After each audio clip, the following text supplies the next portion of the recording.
sanadku markuu ahaa 2014 kooxda Barcelona waxaa laga reebay Champions League waxay ku guuldareysteen Copa del Rey waxayna ku dhameysteen kaalinta labaad ee kala sareynta La Ligaha laakiin hal sano kadib waxay ku guuleysteen dhammaan saddexdaasi koob iyaga oo qaaday saddexley taariikhiya balse si ay taasi u samayso Barcelona waa inay dhistaa weerarka ugu halista badan kubadda cagta qaaradda Yurub oo dhan oo ka kooban Messi, Suarez iyo Neymar kuwaas oo argagax galiyay kooxaha Yurub laakiin sidee tani ku dhacday waa inaan dib ugu laabanaa sanadkii 2013 xilligaasi oo Lionel Messi uu ahaa ninka ugu muhiimsan Barcelona waxay dhawaan ku guuleysteen La Ligaha iyaga oo helay 100 dhibcood oo rikoora waxaana kooxda dhabarka u ritay Lionel Messi oo dhaliyay 60 gool xilli ciyaareedkaasi ciyaaryahankii labaad ee ugu goolasha badnaa kooxda waxa uu ahaa David Villa oo isagu waxa uu dhaliyay 16 gool oo kaliya taas micnaheeduna waa in culayska oo dhani uu saarnaa Lionel Messi inkastoo ay ku guuleysteen La Ligaha waliba si rikoor ah haddana Barcelona waxaa lagu bedelay Champions League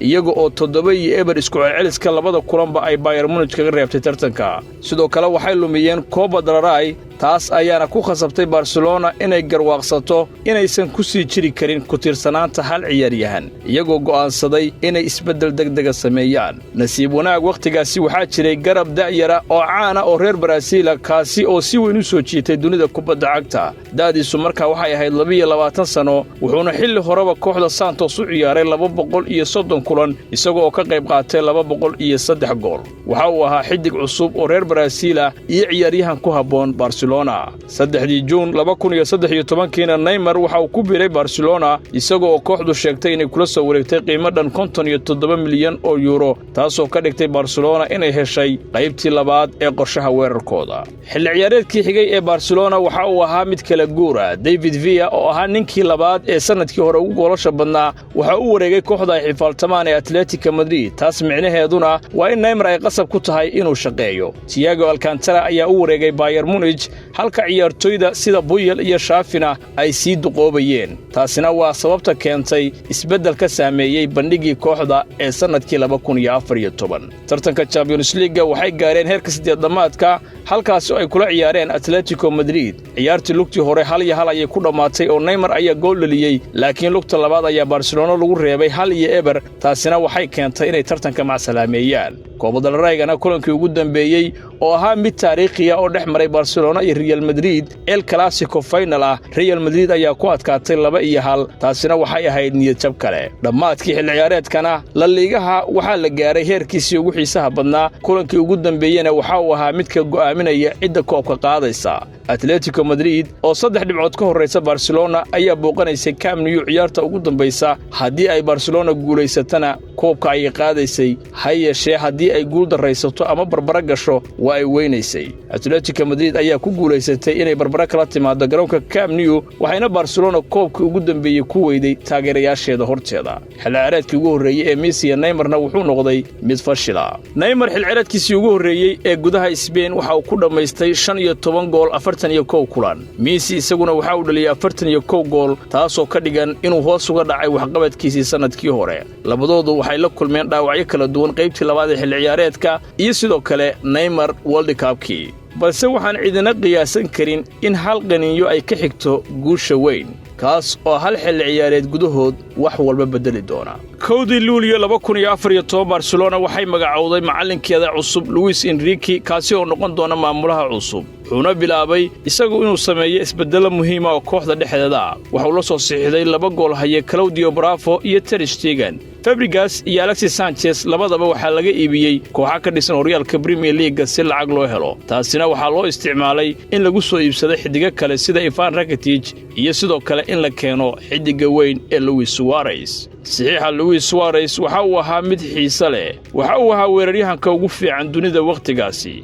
isaga oo ka soo baxay xilli cajiib ah oo uu la soo qaatay Liverpool waxaana uu ku dhawaaday inuu ku guuleysto Premier League wuxuuna ku dhameystay isagoo ah gooldhaliyaha ugu sarreeya horyaalka Ingiriiska isaga oo jabiyay rikoorka goolasha Liverpool waxa uu joogay 4 xilli ciyaareed halkaasi oo ku dhaliyay 82 gool 133 kulan gudahood waxaana Barcelona ay ku heshay qiimo dhan 75 milyan oo gini qiimo aad u jaban marka loo eego tayada weeraryahanka ay heleen laakiin sababta qiimahaasi ay ugu heleen waxay ahayd in Luis Suarez ay la soo saxiixdeen isagoo oo ku jiray ganaax 4 bilood ah oo laga mamnuucay ciyaarista kubadda cagta Suarez waxa uu qayb ka ahaa koobka adduunka ee 2014 halkaasi oo Uruguay ay la ciyaareen Italy waxaana Suarez uu go'aansaday inuu qaniino daafici reer Talyaani ee Giorgio Chiellini taasi oo ka dhigtay in Luis Suarez uusan ciyaari karin kubadda cagta ilaa 26 Oktoobar laakiin waxa uu haystay fursad ah inuu la tababarto kooxda isla markiina waa uu bilaabay inuu xiriir la sameeyo saaxiibadiisa cusub markii xilli ciyaareedka cusub bilaabmayna Luis Enrique waxa uu ahaa hogaamiyaha kooxda Neymar waxa uu lahaa sanad khibrad oo gudaha Spain ah Messi waxa uu wali ahaa ciyaaryahanka ugu sareeya caalamka ee kooxda u ciyaara halka Suarezna uu ku jiray waqtigiisa ganaaxa isagoo sugaya maalintiisa ciyaarta ugu horeysa ee kooxda si fudud hadii loo dhaxana Barcelona waxay diyaar u ahayd inay karkariso kubadda cagta dunida oo dhan oo ay ku guuleysato wax walba kulankoodii furitaanka xilli ciyaareedkana 24 Agoosto waxay 3-1 ku garaaceen kooxda Elche Messi ayaa dhaliyay 2 gool kooxduna waxay sii wadatay guulahaasi bilowgii xilli ciyaareedka 27 Sebteembarna waxay 6-1 ku dubteen kooxda Granada Neymar ayaana dhaliyay hadrigtiisii ugu horeeyay ee kooxda Messi 2 gool iyo Rakitic oo gool kala dhaliyay bilowga xilli ciyaareedkuna waxa uu ahaa mid korukac iyo xiise gooniye leh Neymar iyo Messi waxay u ciyaareen si cajiib ah laakiin waxay sugayeen lambarka 9aad ee kooxda dhameystiri doona 25 Oktoobar Barcelona waxay ciyaartay El Clasico-dii ugu horeysay xilli ciyaareedka waxaana ciyaartaasi ahayd kulankii ugu horeeyay ee uu saftay Suarez laakiin ciyaartu sidii la rajeynayay uma dhicin Neymar ayaana dhaliyay goolka ugu horeeyay ee ciyaarta oo Barcelona hoggaanka ay ku qabatay balse Ronaldo, Pepe iyo Benzema ayaa labadooduba min hal gool dhaliyay taas ayaana Real Madrid siisay guusha 3-1 waana guuldaradii ugu horeysay ee xilli ciyaareedka waliba El Clasico kaliya 6 maalmood kadibna arrimuhu ay sii xumaadeen markii Celta Vigo ay ka adkaatay Barcelona waxayna Barcelona hoos ugu dhacday kaalinta afraad ee horyaalka inkastoo waqti adag ay ku jireen haddana kooxdu waxay ahayd mid laba kac samaynaysa sababtoo ah Messi Suarez iyo Neymar wali waa isbaranayeen markii ay wax walba jaanta isla heleenna Emerson ayaa bilaabay inay shaqeeyaan Suarez mar uu dib u milicsaday waqtigaasi waxa uu sheegay in isbeddelka istiraatiijiyadeed uu ahaa meesha sababtay inaysan horay isula qabsan sababtoo ah Messi waxa uu horay uga ciyaari jiray booska lambar 9 aan joogtada ahayn halka Suarez iyo Neymarna ay ahaayeen garbaha laakiin markii Messi uu wareegay dhinaca midig Neymarna garabka bidix Suarezna uu noqday gooldhaliyaha afka hore markaas ayay soo dhalaaleen Emerson markii sanadka cusub la gaalayna waxa ay galeen silsilad guul ah 11 guul oo xiriir ah ilaa iyo 22 Febraayo markaas oo ay guuldarro kala kulmeen Malaga si degdeg ah ayay soo kabsadeen markii ay wajaheen Manchester City wareegga 16 ee Champions League iyaga oo 3-1 ku soo adkaaday waxayna taasi gelisay rubuc dhamaadka tartanka kaliya 4 maalmood kadibna 22 Maarso waxay ciyaareen El Clasico-dii labaad ee xilli ciyaareedka markan iyaga ayaa ku guuleystay 2-1 taas oo Barcelona gelisay inay 4 dhibcood ku qabtaan hogaaminta horyaalka 11 Abriilna Barcelona hogaaminta horyaalka hoos ayay uga soo dhacday 2 dhibcood kadib markii ay barbara la galeen Sevilla laakiin waqtigan xilli ciyaareedka Barcelona wali waxa ay ku jirtay dhammaan tartamada oo dhan waxayna haysatay fursad ay ugu guuleysan karto dhammaantood rajo ayaana ka dhalatay Catalonia iyada oo la sii xoojiyay kadib markii ay 5-1 labada lugba kaga adkaadeen PSG wareegga 8-maadka ee Champions League halkaasi oo Suarez uu ku dhaliyay 2 gool halka uu Neymar dhaliyay 3 gool labada kulan guud ahaan Barcelona way sii fiicnaanaysay maalinba maalinta ka dambaysa waxayna 6-1 ku garaaceen kooxda Getafe dhamaadkii bishii Abriil Messi iyo Suarez labaduba min 2 gool ayay dhaliyeen halka Neymarna uu dhaliyay goolka kale ciyaartii xigtayna Barcelona guul kale oo 8-1 ayay gaartay Suarezna waxa uu dhaliyay hat-trick Messi 2 gool Neymar 1 gool 3 weeraryahanna hadda waxa lagu tilmaamay 3 weeraryahan ee ugu awoodda badan guud ahaan qaaradda Yurub 6 Mayna Barcelona waxay la ciyaartay Bayern Munich taasoo ahayd ciyaar taariikhi ah sababtoo ah Neymar waxa uu dhaliyay 1 gool Messi 2 gool goolkiisa labaadna waxa uu noqday mid ka mid ah kuwa ugu quruxda badan dunida waqtigaasi Messi waxa uu dhulka dhigay daafici Jeremy Boateng kahor inta uusan kubadda si dabacsan uga dulqaadin goolhaye Neuer ha yeeshee Barcelona lugtii labaad khasaaro 3-2 ah ayay kala kulantay Bayern Munich markii ay booqatay Allianz Arena ha yeeshee waxa ay gaartay finalka Champions League toddobaadii kadibna Barcelona waxay qaaday koobkeedii ugu horeeyay xilli ciyaareedkaasi kadib markii ay Atletico Madrid kaga adkaadeen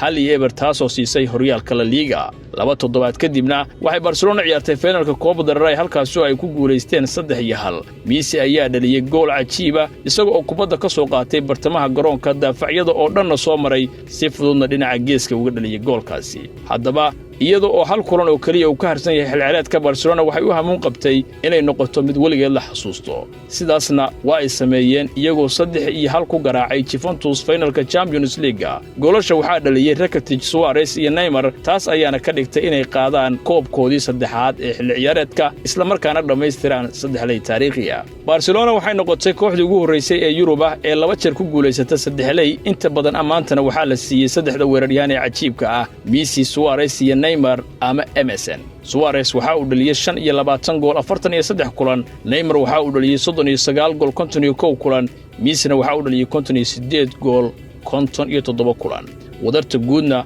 waxa ay dhaliyeen 122 gool xilli ciyaareed gudihiis taasoo jabisay rikoorka ugu goolasha badnaa ee 3 weeraryahan oo wada ciyaara ay dhaliyaan taariikhda kubadda cagta hal xilli ciyaareed laakiin hal sano kadib Emerson waxay awoodeen inay isla rikoorkan jabiyaan oo ay dhigaan kuwa kale maadaama ay galeen xilli ciyaareed kale oo ka sii cajiibsan markii uu bilowday xilli ciyaareedkii 2015-16 kooxdu wali waxa ay ku sii jirtay isla xaaladii bandhiga fiicnayd waxaana kaliya la dareemay bixitaankii Xavi Hernandez oo ka fariistay ciyaaraha Barcelona waxay xilli ciyaareedka cusub ku bilowdeen si la mid ah guulihii xilli ciyaareedkii hore waliba ka sii xoog badan laakiin dhamaadkii bishii September waxay la kulmeen dharbaaxa weyn kadib markii Lionel Messi uu soo gaaray dhaawac taasoo ka saartay ciyaaraha muddo 6 toddobaad ah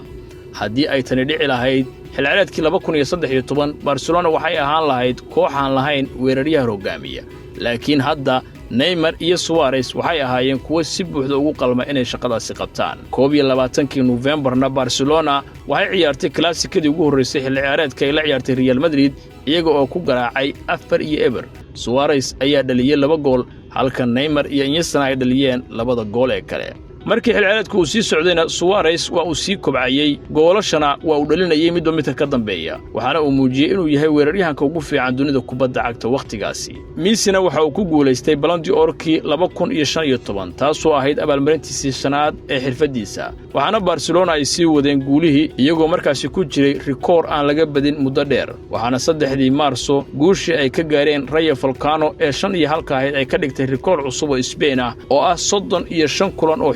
iyaga oo aan laga adkaanin taas oo ay kaga jabiyeen rikoorkii Real Madrid ee 1989kii Emerson Messi Suarez iyo Neymar waxay sii wadeen goolal iyo goolal waxayna garaaceen Arsenal oo ay ka saareen tartanka Champions League waxa markaasina la arkay rajo ah inay mar kale heli karaan ku guuleysiga 3 laakiin bishii Abriil waxay noqotay bil adag oo Barcelona ay wajahday waxayna ku bilaabeen guuldarro El Clasico oo laga jabiyay rikoorkoodii 39 kulan oo aan laga adkaan kadibna waxaa laga reebay Champions League markii Atletico Madrid ay ku garaacday 3-2 guud ahaan labada lug taas ayaana sababtay inay Barcelona bilowday taxana guuldarro ah iyagoo 3 kulan oo La Liga guuldarro kula kulmay 3 toddobaad gudahood dhammaan xilli ciyaareedkiina waxa uu galay shaki laakiin 20kii Abriil Barcelona gaar ahaan Luis Suarez 3 kale ciyaar ay 8-0 ku xasuuqeen Deportivo La Coruña taas ayaana jabisay silsiladii guuldarrooyinka 3 maalmood kadibna Suarez ayaa mar kale 4 gool dhaliyay markaan oo ay 6-0 ku garaaceen Sporting Gijón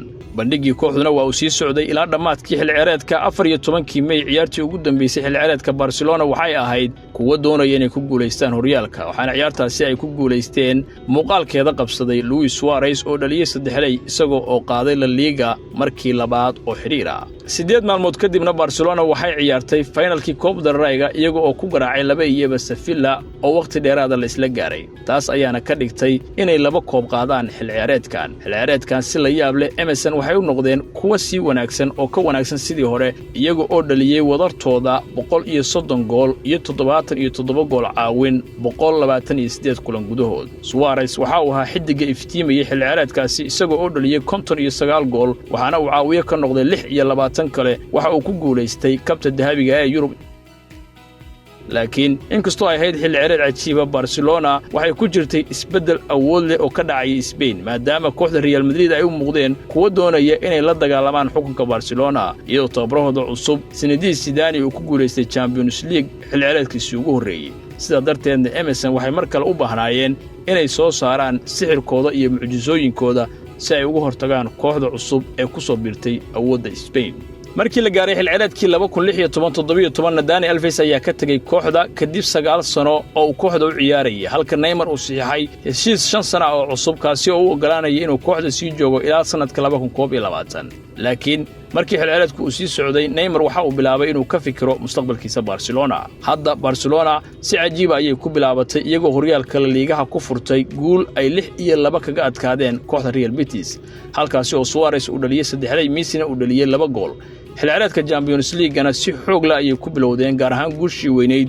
ee 7 ay ku dileen kooxda Celtic ee Scotland halkaasi oo Messi ku dhaliyay 3 Neymarna uu buuxiyay 4 caawin taas oo muujisay in Emerson ay mar kale muujinayaan heer cajiib ah 15 December-na Suarez waxa uu saxiixay heshiis cusub oo kooxda u kordhiyay kaas oo ku sii joogay ilaa sanadka 2021 marka la gaaro waxayna u muuqatay in Emerson ay sii joogi doonaan taasoo awaran u fiicnayn kooxaha kale ee Yurub guud ahaan xil ciyaareedkaasi ma ahayn kii ugu fiicnaa ee Barcelona laakiin waqtiga ugu muhiimsanaa waxa uu ahaa wareegga 16 ee Champions League oo ay la ciyaareen PSG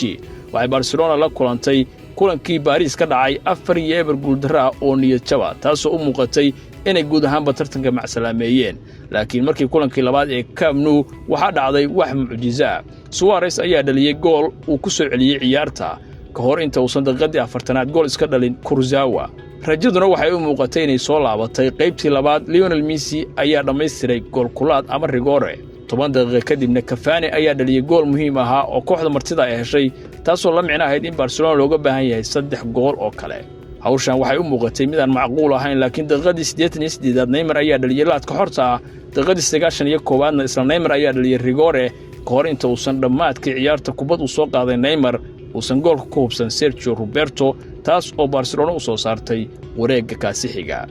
guushan mucjisada waxay keentay in Neymar uu sameystay tattoo uu ku qortay 100% chance iyo 99% wax fursada ma jirto kadib ciyaartaasina Barcelona waxay dareemeen inaan la joojin karin waxayna u maleynayeen inay mar kale ku guuleysan karaan 3 laakiin halkaas ay dhibaatooyin ka bilowdeen Luis Enrique waxa uu ku dhawaaqay inuu kooxda ka tagi doono dhamaadka xil ciyaareedka taasna waxay muujisay isbeddel cusub sidoo kale waxa laga reebay Champions League oo Juventus ayaa kaga adkaatay tartanka wareegii kaasi xigay markaasna waxa la gaaray xilli hogaaminta horyaalku ay ku jirto gacanta Real Madrid laakiin guul taariikhi ah oo 3-2 ahayd oo ay gaareen 23 Abriil ayaa siisay Barcelona inay soo noolayaan rajadooda ku guuleysiga horyaalka xil ciyaareedka saddexaad oo xiriir ah 14 Mayna 2 kulan iyadoo ay u hareen Barcelona waxay 4-1 ku garaacday Las Palmas halkaas oo Neymar ku dhaliyay 3 taas oo tartanka ka dhigtay mid lagu go'aamin doono ciyaarta kama dambaysta ah si kastaba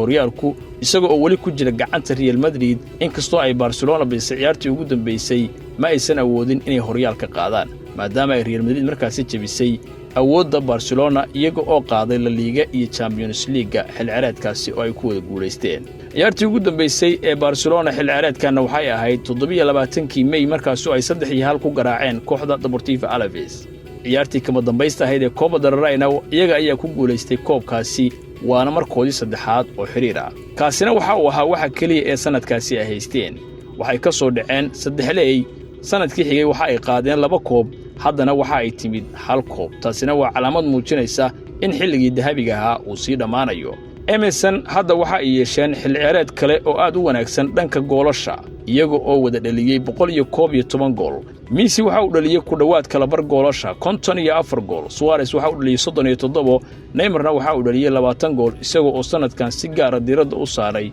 doorkiisa hal-abuurnimada iyo go'ismada markii xilligaas la soo gaaranay Neymar ayaa bilaabay inuu aaminsanaado in inta uu joogo Barcelona uu ku jiri doono hooska Lionel Messi sida darteedna inkastoo uu saxiixay heshiis 5 sano ah xil ciyaareedkaasi waxa uu bilaabay inuu raadiyo fursad uu kaga tagi karo kooxda si uu noqdo ciyaaryahanka ugu fiican dunida ee ku guuleysta Ballon d'Or-ka markii la gaaray 3 Agosto 2017 PSG ayaa jibisay rikoorka iibsiga suuqa iyagoo 222 milyan kula wareegay Neymar kaasoo aaminsanaa inuu noqon doono xidiga weyn ee kooxda laakiin nasiib darro arrintu sidaas uma dhicin oo Neymar waxa uu ciyaaryahanka ugu fiican Paris balse wax walba ma gaarin halkii laga filayay dhanka kale Barcelona lacagtii ugu weyneed ee heleen iibka Neymar waxa ay u isticmaaleen inay ku qarash gareeyeen Philippe Coutinho iyo Ousmane Dembele laakiin labaduba waxa ay noqdeen flop Luis Suarez-na waa uu sii joogay kooxda ilaa 2020kii markaasi oo laga eriyay kooxda uuna ku biiray Atletico Madrid Messi-na waa uu sii joogay Spain ilaa 2021 markaasi oo isna uu ku biiray Paris Saint-Germain oo kula biiray Neymar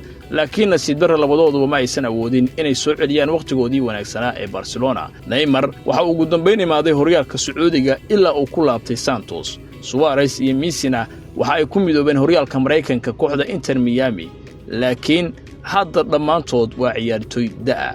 Barcelona waxa ay lumisay kaalinteedii hogaaminta Yurub iyo Spainba iyadoo oo ilaa laga soo gaaray waayaha Lamine Yamal iyo Rafinha oo ay horyaal ku guuleysteen ay ku jireen xaalad murugsan gabagabadiina waxa xaqiiqa saddexdaani waxay ahaayeen saddexdii weeraryahan ee midaysan ee ugu fiicnaa taariikhda kubadda cagta casriga